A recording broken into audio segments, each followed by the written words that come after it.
Tila espesyalista na sa pambubugaw itong nakilala naming mag-asawa. Pwes, espesyalista rin ng investigador sa pagpapatigil sa ganyang kalokohan.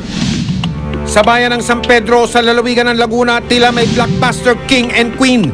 Hit the love team nga ba? Pero hindi, partners in crime pala. Si magnobyo na matagal ng bugaw sa Kutitag. Sa halip na fans club ang nakaabang, samot-saring reklamo ang nakapila laban sa kanila. May kaso umano ng pagnanakaw, pananakit, paggamit ng bawal na gamot at pambubugaw ng mga minor de edad.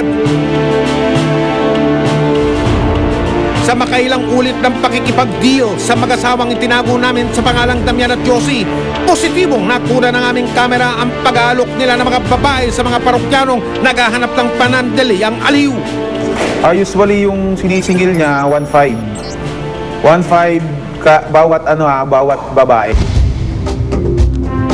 Dahil sa mga reklamo, dumulog kami sa tanggapan ng Laguna Provincial Public Safety Company.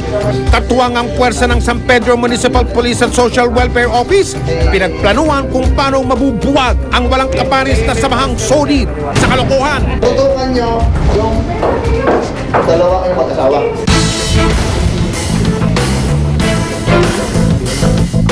Para hindi makahalata ang matinik na partners in crime, maingat na pumwesto ang mga operatiba. Matapos ang ilang minutong paghihintay, dumating ang animoy King and Queen of Hearts.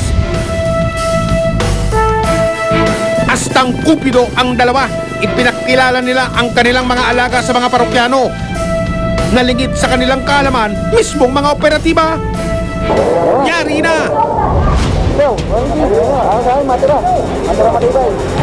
Sa hudgat ng aset, hinuli ang inirereklamong love team.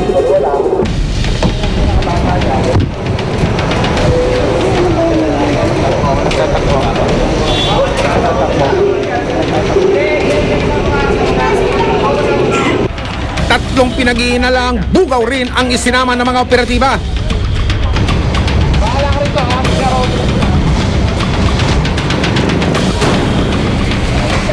Sa tanggapan ng pulisya, isa-isang kinilala ang 8 babaeng biktima umano ng pambubugaw ng mag-asawa. Sa paunang investigasyon, napagalabang may isang minor de edad sa grupo.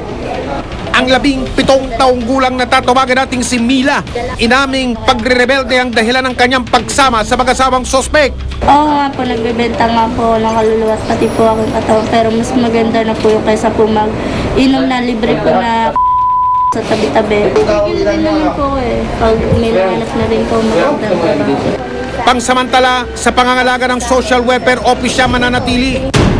Ano man yung maire-recommend pa na ibang case management process na gagawin ng Parañaque, ang nakikita namin doon, dapat makabalik siya sa kanyang pamilya. Ang ibang mga biktima, kagipitan daw ang dahilan kung bakit nagawang ikalakalang kanilang laman. Ako kahit isang beses lang ho, makauwi lang ho, gawa lang ho ng gatas ng bata. Ilan taon niya natin? 24 po, kakapanganak ko lang ho. Samantala, todo tanggi ang mag-asawa sa mga paratang laban sa kanila. Involved po ba kayo dun sa pambubugaw? Wala kami sa motel. Aba, hindi pa ba sapat na ilang beses kayong nakuna ng aming kamera? Taliwas din ito sa pahayag ni Mila sa MSWDO. Sila yung nagbibigay ng customer sa kanya. Ko-contact siya kapag nangangailangan. Gusto mo ng pera? Ganun ang anok sa kanya. Gusto mo ng pera? O, meron kang booking. At sila rin ang itinuturo ng mga babaeng kasama nila. Okay, dahil si Mama. Bakit ka daw niya dadalhin? Si Mama, dahil. Ibibigay ko ng posto. Kaya ang di umano'y bugaw na sina Damian at Josie naharap sa mas mabigat na kaso. Kayo ay pinagbibintangan sa pagkakasalang human trafficking ayon sa batas sapagkat meron kayong kasamang minor na ibinagdagan din umano, ito ay non-bailable. At ang katumbas na parusa sa love team, siguradong laos sa takilya. Ito po ay mayroong kaparusahan na 20 years imprisonment and plus fine of 1 million but not less than 2 million pesos. Till death do us part, yan ang sumpaan ng mga mag-asawang itinatali ng tadhana. Sa hirap at ginhawa, sumusumpang magsasama. Pero sa kaso ng dalawang magkaparehang pinagsaluan ng maling gawa, sa kulungan na sila tuluyang magsasama.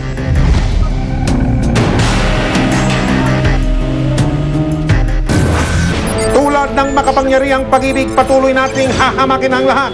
Masunod lang ang tawag ng katarungan at konsyensya. Ang mga abusado at ang mga manloloko, huwag natin tatantanan. Hanggang sa mali, ako po si Mike Enriquez at ito ang investigador. Maligayang pagdiriwang ng araw ng mga puso.